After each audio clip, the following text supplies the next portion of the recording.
മസ്കറ്റിലെ friends of Ruby കുട്ടികൾക്കായി ഏകദിന summer camp സംഘടിപ്പിച്ചു. മസ്കറ്റിലെ വിവിധ സ്കൂളുകളിൽ നിന്നുള്ള 100ഓളം കുട്ടികൾ അവധിക്കാല ക്യാമ്പിൽ പങ്കെടുത്തു. Malayalam mission Oman secretary Anuj Chandran camp ഉദ്ഘാടനം ചെയ്തു.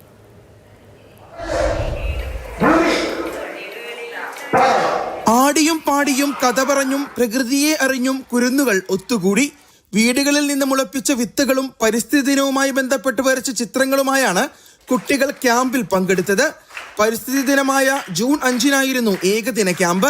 വേനലവധിക്കാലത്ത് കുട്ടികൾക്ക് വിനോദത്തിനൊപ്പം അറിവും പകർന്ന വ്യത്യസ്തമായ അനുഭവമായിരുന്നു ക്യാമ്പ്.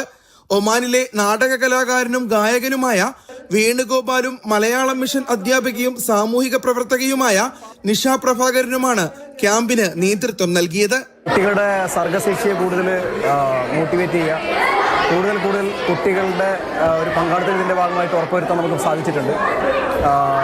പിന്നെ കഴിഞ്ഞ വർഷത്തെക്കാളും കൂടുതൽ കുട്ടികൾ ഈ ക്യാമ്പിൽ വന്നിട്ടുണ്ട്. Malayalam mission Oman secretary Anuj Chandran camp ഉദ്ഘാടനം ചെയ്തു.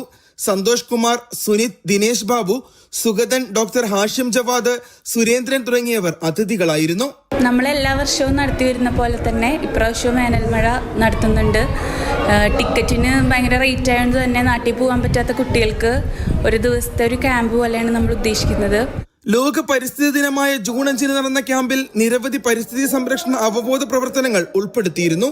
3-ാം തവണയാണ് ഫ്രണ്ട്സ് ഓഫ് റൂബി ഇത്തരമൊരു ക്യാമ്പ് സംഘടിപ്പിക്കുന്നത്. കഠിനമായ വേനലിൽ പുതുമഴയായി ഈ അവധിക്കാല ക്യാമ്പ് വിദ്യാർത്ഥി മനസ്സുകളിൽ പെയ്തിറങ്ങി. Mathrubhumi news, Muscat.